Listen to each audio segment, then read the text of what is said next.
নিত্য প্রয়োজনীয় দ্রব্যমূল্যের ঊর্ধ্বগতিতে দিশেহারা নিম্নবিত্ত ও মধ্যবিত্ত মানুষের জনজীবন। এই প্রেক্ষাপটে বাড়ানো হচ্ছে অর্ধশত পণ্য ও সেবার ভ্যাট বৃদ্ধি। ফলে নতুন বছরে সংসার খরচ আরও বাড়তে যাচ্ছে। ধনী শ্রেণীর মানুষ থেকে পথের ভিখারিও এই ভ্যাটের ভার বহন করবে।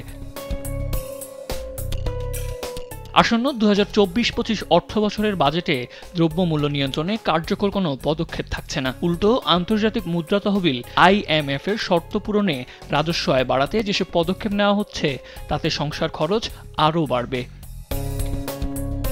IMF এর চাপে যে অর্ধশত পণ্য ও সেবার উপর ভ্যাট বাড়ানো হয়েছে এ তালিকায় আছে জীবন রক্ষাকারী ঔষধ, LP গ্যাস, গুঁড়া দুধ, বিস্কিট, আচার, tomato sauce, cigarette, juice, tissue paper, ফলমূল, সাবান, ডিটারজেন্ট পাউডার, মিষ্টি, স্যান্ডেল ও বিমানের টিকিট। এসব পণ্য ও সেবার দাম বাড়বে, যা মূল্যস্ফীতিকে উস্কে দিয়ে সাধারণ মানুষের কষ্ট আরও বাড়িয়ে দেবে। শুধু তাই নয়, মোবাইলে কথা বলা, ইন্টারনেট ব্যবহার এবং হোটেল রেস্তোরাঁয় খাবার খরচও বাড়বে। সংশ্লিষ্ট সূত্রে জানা গেছে, ঋণ দিতে IMF বাংলাদেশকে কর জিডিপির অনুপাত 0.2% বাড়ানোর শর্ত দিয়েছে। টাকার অঙ্কে যা 12,000 কোটি টাকার বেশি। 2024-25 অর্থবছরের রাজস্ব লক্ষ্যমাত্রার সঙ্গে তা যোগ হবে। দেখা যাক কোন কোন খাতে কত বাড়ছে ভ্যাট।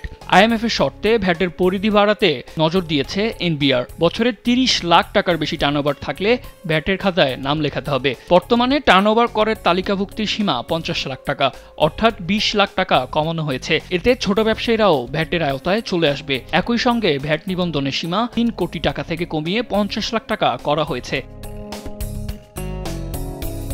সহজ পন্থায় ভ্যাট আদায় করতে এবারও NBR মোবাইল ফোনে কথা বলা ও ইন্টারনেট খরচকে বেছে নিয়েছেন। 2024-25 অর্থবছরের বাজেট ঘোষণার সময় মোবাইল ফোনের সম্পূরক শুল্ক এক দফা বাড়িয়ে 15% থেকে 20% করা হয়। এতে 100 টাকা রিচার্জ করলে 72 টাকা সেবা পেতেন ব্যবহারকারীরা। IMF এর চাপে একই অর্থবছরে দ্বিতীয় দফায় মোবাইল ফোনের সম্পূরক শুল্ক 20% বাড়িয়ে 25% করা হচ্ছে। এতে গ্রাহকরা ফোনে 100 টাকা রিচার্জ করলে 67 টাকার সেবা পাবেন। বাকি টাকা ভ্যাট ও সম্পূরক শুল্ক হিসেবে কেটে নেওয়া হবে।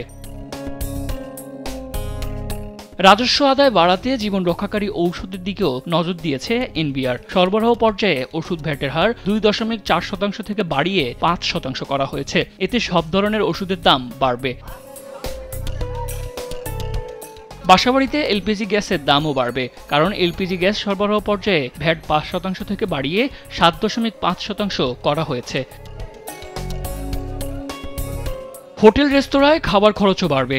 আগামীতে সব ধরনের হোটেলে খাবার খেতে অতিরিক্ত 15% বাড়তি টাকা খরচ করতে হবে, যা সরকার ভ্যাট হিসেবে আদায় করবে। বর্তমানে রেস্তোরাঁয় খেতে 5% এবং হোটেলে 7.5% ভ্যাট দিতে হয়। ব্র্যান্ডের পোশাক কেনার খরচও বাড়বে, কারণ তৈরি পোশাকের ভ্যাট 7.5% থেকে বাড়িয়ে 15% করা হয়েছে।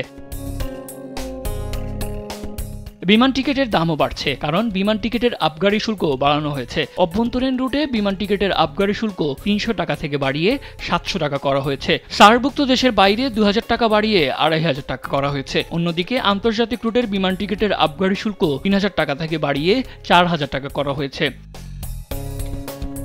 NBR সূত্রে জানা গেছে, উপদেষ্টা পরিষদ নতুন ভ্যাট হারের বিষয়টি অনুমোদন দিয়েছেন। যেহেতু সংসদ নেই, সেহেতু অধ্যাদেশ জারি করা হবে। রাষ্ট্রপতির জারি করা অধ্যাদেশের মাধ্যমেই সেটি করা হতে পারে। কয়েকদিনের মধ্যে এই অধ্যাদেশ জারি হতে পারে বলে জানা যায়। নিউজ ডেস্ক, দেশ টিভি।